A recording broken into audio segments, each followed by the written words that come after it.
በፍጹም ይህንን ሳታቅ ቪዲዮ አትልቀቅ። በፍጹም እንዳትለቀው ይህንን ማታውቀው ነው። ምክንያቱም አይታየኝም። ሰላም ምትኩ እባላለሁ። ዛሬ የምናወራው ሶሻል ሚዲያ ላይ ቪዲዮአችን ላይ በጣም ኢምፖርታንት ለሆነው ነገር ነው የምናወራው። ምንድነው እሱ ነገር? ሁክ የምንለው ነገር ነው። ይሄ ሁክ የምንለው ነገር ምንድነው?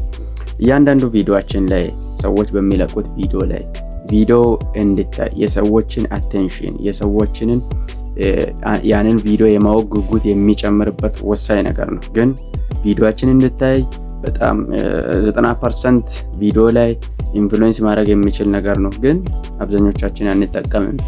ያን ባለማድረጋችን ቪዲዮአችን አይታይም። የሰዎችን አቴንሽንንም ማግኘት አንችልም። የፈለግነውን ሀሳብ ለማስተላለፍ አንችልም ማለት ነው። እሱ ምንድነው? ሁክ ይባላል። ሁክ የምንለው ምናልባት ሰዎች ሲያወሩ ሰምታችሁም ሊሆን ይችላል። ለማታውቁት ነውና የምታውቁት ብታሳልፉትም ችግር የለውም። ምክንያቱም ታውቃላችሁ። ግን ይሄን ሁክ ስለ ሁክ ማታውቁ ከሆነ በዚህ ቪዲዮ ላይ ሁክ ምን እንደሆነ እንዴት እንጠቀማለን የሚለውን ጠቅላላ ያለ ነገር በአጭር ደቂቃ ውስጥ እንመለከታለን። አብራችሁን ቆዩ። ሰብስክራይብ፣ ላይክ ማድረግን እንዳይረሳ። ሁክ የምንለው ነገር ምንድነው? አንድ ቪዲዮ ስንሰራ የመጀመሪያ 2 ወይም 3 ሰከንድ እስከ 5 ሰከንድ ያለች ፓርት ነች። ምንድነው እቺ ፓርት? ምንድነው? አብዛኛው ጊዜ አይታችሁ ሊሆን ይችላል ቪዲዮአችሁ ላይ ግን አታስተውሉም። ሰዎች ይጠቀማሉ ይሄን የሚያውቁ ሰዎች። ይሄ ሁክ መጀመሪያ ከ3 እስከ 5 ሰከንድ ያለው ምንድነው? ስለ ቪዲዮ ስለሚታወሩት ኮንቴንት ዋናውን ፓርት ሰዎች ያንን ነገር እንዲያውቁ የሰዎችን አቴንሽን ለመሳብ ስለ ቪዲዮአችሁ በኋላ ላይ ስለሚታወሩት ዋናው ሀሳብ ቀንጨብ አድርጋችሁ መጀመሪያ ላይ ማቅረብ ማለት ነው። የሆነ ወይም በ2 ወይም በ3 ቃላት ሊሆን ይችላል፣ በድርጊት ሊሆን ይችላል እና ያንን ነገር የመጀመሪያ ሰከንድ ላይ ሲታረጉ አሁን ቅድም እኔ እንዳረኩት ማለት ነው። በእኔ ቪዲዮ ላይ አይታችኋል አይደል? አሁን በሚሰራው ቪዲዮ ላይ ይህንን ሳታውቁ በፍጹም ቪዲዮ አትልቀቁ ብያለሁ። የኔ የዚህ ቪዲዮ ሁክ ነው ማለት ነው። ለምንድን ነው ሰዎች ለምሳሌ ይህን ሳታውቅ ቪዲዮ አትልቀቅ ሲል ምን ለማለት አስቦ ነው? ምን አይነት ጠቃሚ ነገር ቢሆን ነው ብሎ አቴንሽን ያስባል። ምንድነው? ቆይታችሁን ቪዲዮን ያንን ሁክ አይታችሁ ቪዲዮን እስካሁን ድረስ ቆይታ እያየ ከሆነ ማለት ነው ያ ሁክ የኔ ሁክ ሰርተዋል ማለት ነው በእርግጠኝነት። አንተን አቴንሽን እስከዚህ ደቂቃ እስከዚህ ሰከንድ ይዞ ቆይቶ ከሆነ ያቺ እኔ የተጠቀምኩት ሁክ ኢፌክቲቭ ነኝ ማለት ነው። ቪዲዮን ቢያንስ እስከዚህ ሰዓት አይተሃል ማለት ነው። እናንተ ምንድነው የምታደርጉት? ሁክ የሌለ ቪዲዮ ከመልቀቅ ማቆም አለባችሁ። ይሄን ቪዲዮ ጨርሳችሁ ካያችሁ በኋላ ያንን ቪዲዮአችሁ ላይ መጀመሪያ 2 ወይም 3 ሰከንድ ውስጥ ያችን ሁክ ስታስገቡ ቪዲዮአችሁን ሰዎች ቆይቶ እንዲያዩ። ምክንያቱም በኋላ ላይ የሚታወሩትን ሀሳብ ሰዎች ለማወቅ ጉጉት የሚፈጠር ነገር ቪዲዮአችሁ ላይ እንዲቆይ ኦዲየንሳችሁን ኮንትሮል የሚያደርግ ነገር ምንድነው?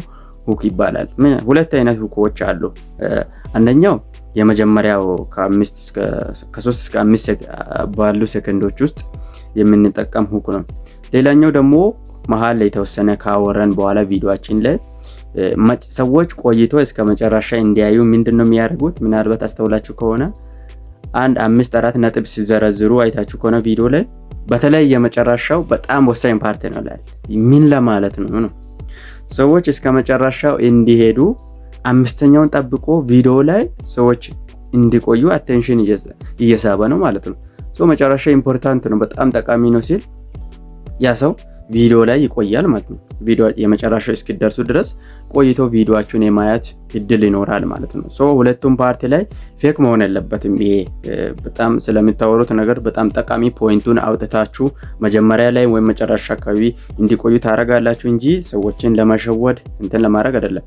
የምትሸውዱ ከሆነ ወዲያውኑ ነው በቪዲዮ ይዘታችሁ ሰዎች ያውቃሉ፣ ስክሮል ያደርጋሉ። ይህንን ሁክ ካልተጠቀማችሁ ስክሮል የማደረግ ቻንሳችሁ በጣም ሰፊ ነው። ምክንያቱም ሁክ የለውም። በኋላ ላይ በጣም ጠቃሚ ነገር ቪዲዮአችሁ መጨረሻ ወይም መሀል አካባቢ ልታወሩ ትችላላችሁ። ግን ሁክ የለውም። ሰዎች ምን እየጠበቁ እስከ መጨረሻው ይሄዱ? ለዚህ ምንድነው ጠቃሚ ፓርቱን ከቪዲዮአችሁ አውጥታችሁ መጀመሪያ 2 ወይም 3 ሰከንድ ቪዲዮአችሁ ድርጊት ከሆነ ከዛ አሪፍ የምትሉትን ድርጊቷን ቀንጨብ አድርጋችሁ ምን ታደርጋላችሁ? መጀመሪያ 2-3 ሰከንድ ያቺን ያየ 3-2 ሰከንድ ያየ ሰው ደግሞ ምንድነው እስከ መጨረሻ የማየት ጉጉት ይፈጠራል። እኛ የማናውቀውን ነገር ሰዎች የማወቅ ጉጉት አለብን ውስጣችን ባይ ኔቸር ማለት ነው። ያንን ነገር ለማወቅ እንጥራለን። ይሄንን ነው የምንጠቀመው። ሁክ የምንለው ነገር በዚህ ቪዲዮ ላይ እንደተረዳችሁ ተስፋ ያደርጋለሁ። ይህንን ካላደረጋችሁ ግን ቪዲዮአችሁ ቫይራል የመሆን ብዙ ሰው ጋር የመድረስ የሰዎችን አቴንሽን የመሳብ ነገር አነስተኛ ነው የሚሆነው። በጣም ቪዲዮአችሁ ላይ ኢፌክቲቭሊ ከተጠቀማችሁ ውጤት ልታመጡት የምትችሉበት ፓርት ነውና ከዚህ በኋላም ባሉት እንዲህ አይነት ጠቃሚ ነገሮችን አመጣለሁ። ቪዲዮዬን ላይክ፣ ሰብስክራይብ ማድረግ እንዳይረሳችሁ። ምርጥ ነገሮችን ቪዲዮአችሁ ላይ መጠቀም ያለባችሁ ነገሮችን ይዤ እመጣለሁ። እስከዛ ቻናሌን ሰብስክራይብ በማድረግ እንድትቆዩ በአክብሮት እጠይቃለሁ። መልካም ጊዜ ይሆንልን። ቴንክ ዩ